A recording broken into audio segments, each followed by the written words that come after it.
এক জঙ্গলের বড় একটি গাছের ডালে বাস করত একটি কোকিল। তার ছিল দুটি ছানা। সে সব সময় তার ছানাদের খেয়াল রাখতো। সেই জঙ্গলে বাস করত একটি নেকড়েও। সেই নেকড়েটি চাইতো সব সময় কোকিলের ছানাগুলোকে খেয়ে নিতে, কিন্তু কখনোই সুযোগ পেত না, কারণ কোকিল সব সময় তার ছানাদেরকে আগলে রাখত। কোকিল ছিল খুব ধৈর্যশীল ও শান্ত মেজাজি এবং চতুরও বটে।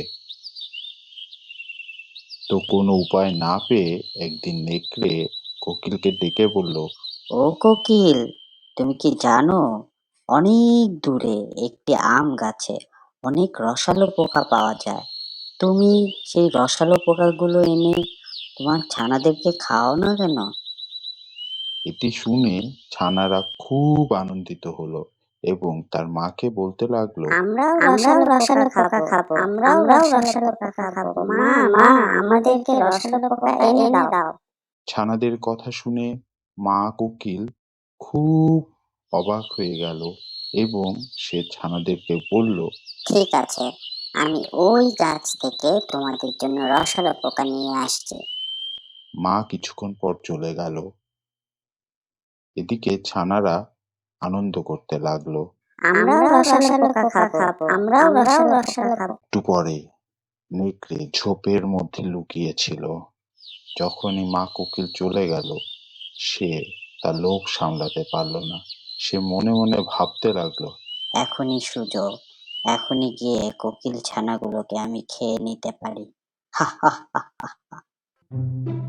সে গাছের উপর উঠে গেল।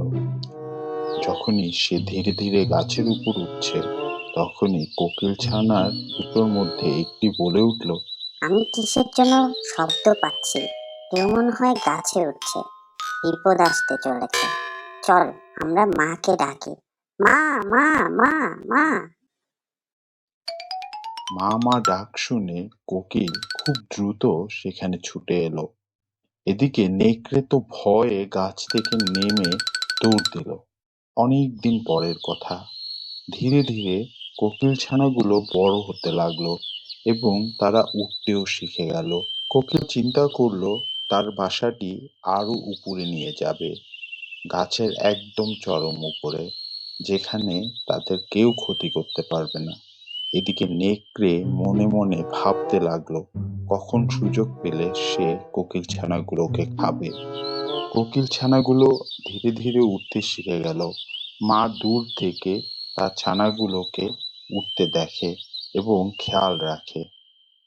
একদিন মা কোকিল আবারও খাবারের খোঁজে বের হলে কোকিল ছানাগুলো উঠতে উঠতে পুরনো বাসার সামনে আসলো। নিচু ডালে যেই দেখেছে নেকড়ে, অমনি আবার গাছের উপর উঠতে লাগলো। এখনই সুযোগ, এই সুযোগে কোকিল ছানা দুটোকে খেয়ে নিতে হবে। অনেক দিন ধরে অপেক্ষা করছি, ওরাও এখন বড় হয়ে গেছে, খেতে খুব মজা হবে।